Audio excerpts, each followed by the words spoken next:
Hello, I'm Manman, and I'm working on my solo indie Metroidvania, A Field of Flowers, which you can actually wishlist now, which has stalled in development for a bit under 2 years now. Well, mostly did anyway. Why? How? Here's what happened.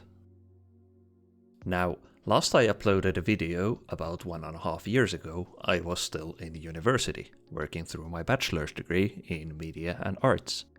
I was working through my practical training period by working on the project for give or take half a year, during which I did get some stuff done, but actual progress quickly hit several bumps, and soon pretty much hit a brick wall. At the beginning of that training period, I had a few goals. 1. Move the at the time entire rudimentary project from Unity over to Godot. 2. Finally work on some levels and actual gameplay, for playtesting at the very least. And 3. Make more videos. Now, suddenly, about 2 years later, of course including some university work to finish my degree, I've basically failed at 2 of those entirely thus far. You would probably think that, 2 years would be more than enough, but well, here we are. Well, I know the reasons, and I think the simplest explanation is very simple. I way overestimated where I was with the project at the time, and what I could handle to make with what I had. And once I realized that, I had to go back to the drawing board. Or at the very least, I intended to do that. Now, the biggest contributors to that inability to move are rather obvious in hindsight. 1. At the time I was new to Godot, and I thought I knew way more than I really did. Most of my systems, which were badly made to begin with, were made with Unity in mind. So when I switched engines, a lot of things were still either disabled, not working properly, or in refactoring hell for quite a while until I got used to the engine. 2.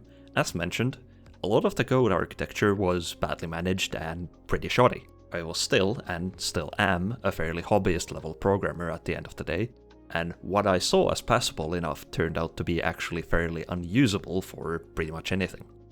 At the time, I hadn't really worked on well-maintained long-term projects, and the things I had done were either from game jams, where I rushed to make things work in hacky ways, or were university projects where the vibes were basically identical to game jams, even though the deadlines were way more forgiving.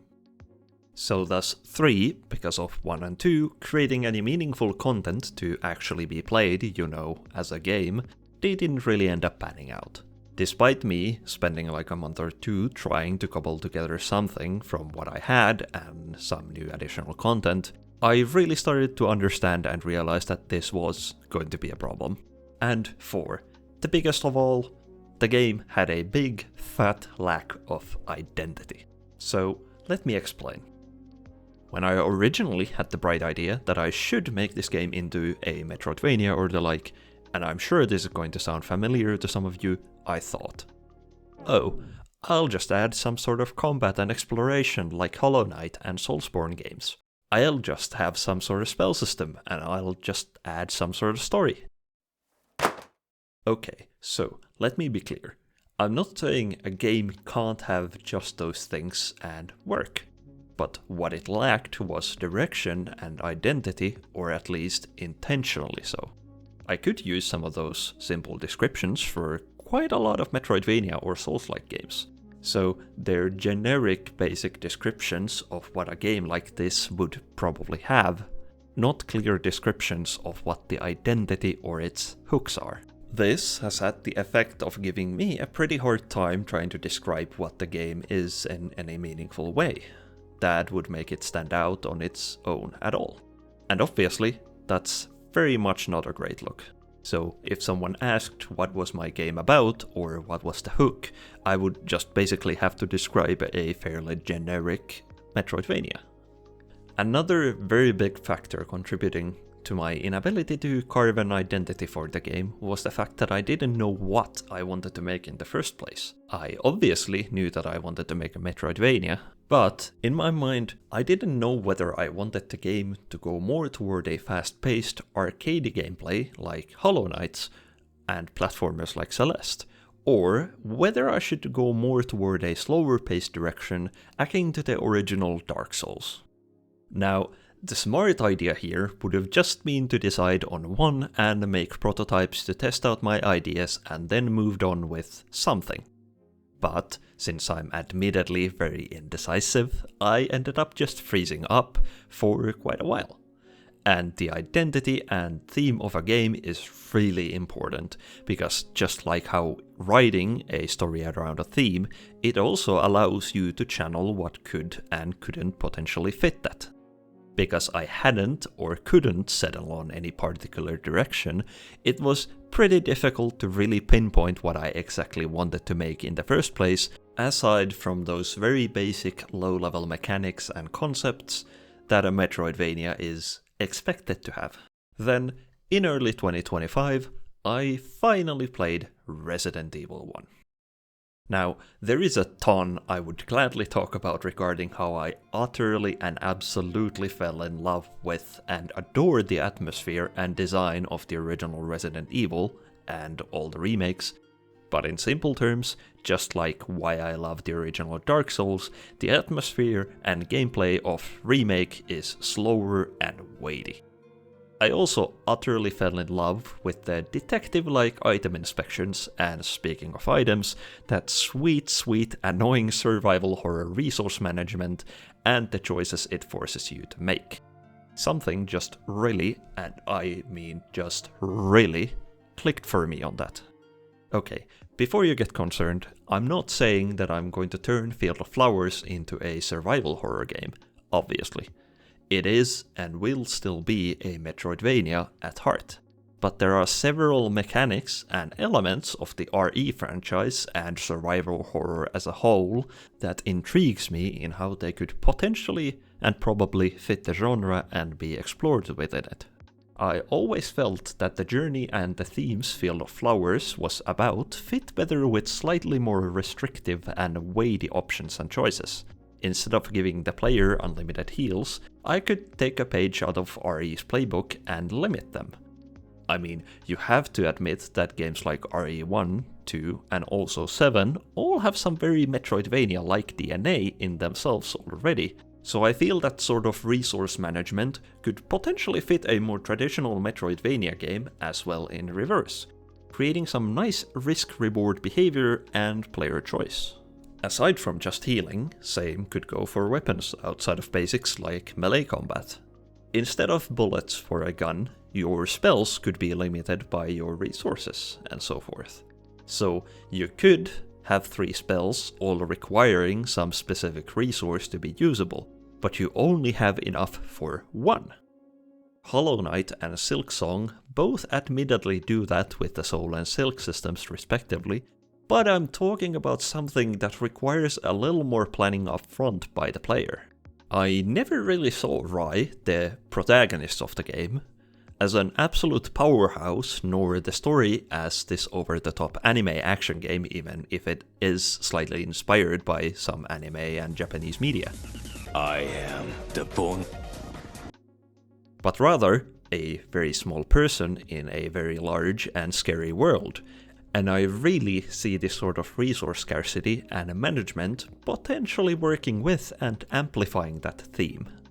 But mayhap, instead of respawning after death, you'd load a previous manual save, eliminating both the annoyance of losing some used limited resources or having to do a corpse run, with the added caveat of course having to replay some sections.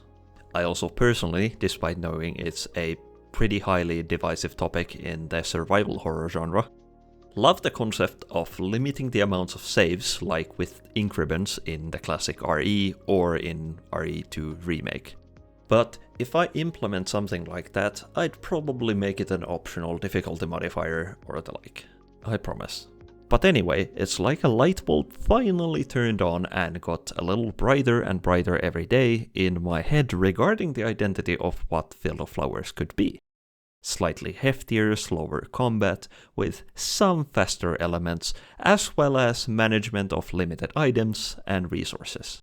And like that, I now suddenly have somewhat of an identity and a small hook for the game outside of those very basic box standard concepts for a Metroidvania like this. Of course, yeah, I know. 2 years for this, probably a little too slow.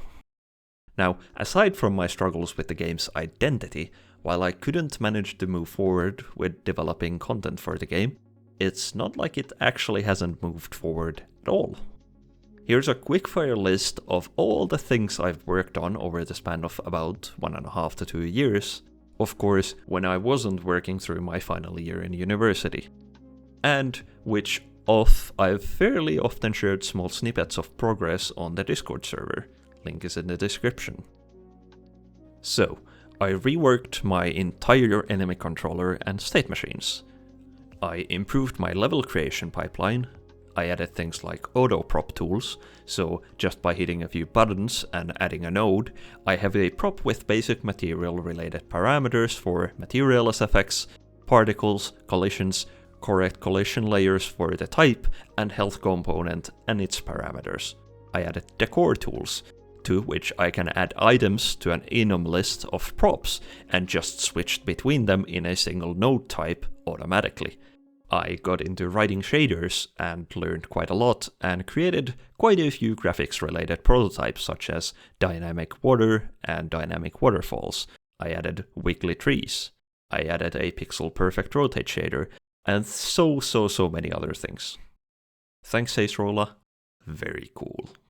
And I also added a 2D decal system. I created a pretty well functioning mapping system prototype with markers. I added an inventory system including item inspections and functionality for that sort of stuff. I reevaluated a lot of things with the player, such as I removed the hook that I've showcased in the past, as well as I added more movement options like ledge climb.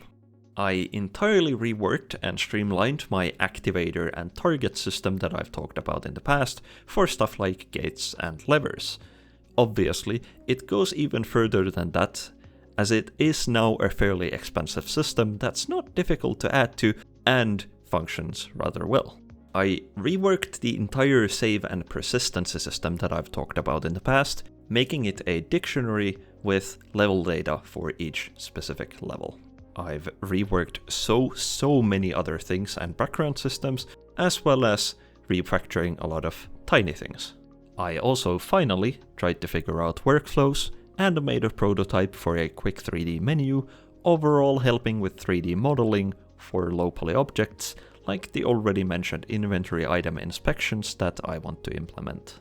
Oh, and I also made this Godot UI navigation mapper during my last 6 months in university at the start of the year as my bachelor's thesis, which I do really want to make a video about at some point once I get around to cleaning some of the code a bit. While I would be more than happy to actually have a playable game at this point, I don't feel like I've absolutely wasted all this time. Most of the things I've worked on have been or will be things that I know I'll need to have to fulfill my current vision for the game, or at the very least make it significantly easier to reach toward it and ease friction. But of course only time will tell. So, my couple tips to keep in mind to avoid the similar pit I fell into. 1. You should have a clear theme to work with, just something to stick to. Less a vague idea of I want to have combat, and more like I want to have slower pace combat, for which you have to manage resources beforehand. You can also be like me, but be ready to potentially spend time trying to figure out things out on the fly. But properly prototyping and proofing at least some clearer ideas and concepts will probably save you quite a lot of time and effort. If you get stuck or aren't sure with some aspect of your project, work on other things. A lot of games, depending of course a little on the genre and type of game you're making, are a combination of gameplay and other background systems. If you struggle with one, why not work on the other? Anyway, progress is progress even if you're slow. Of course, I'm coping a little bit myself.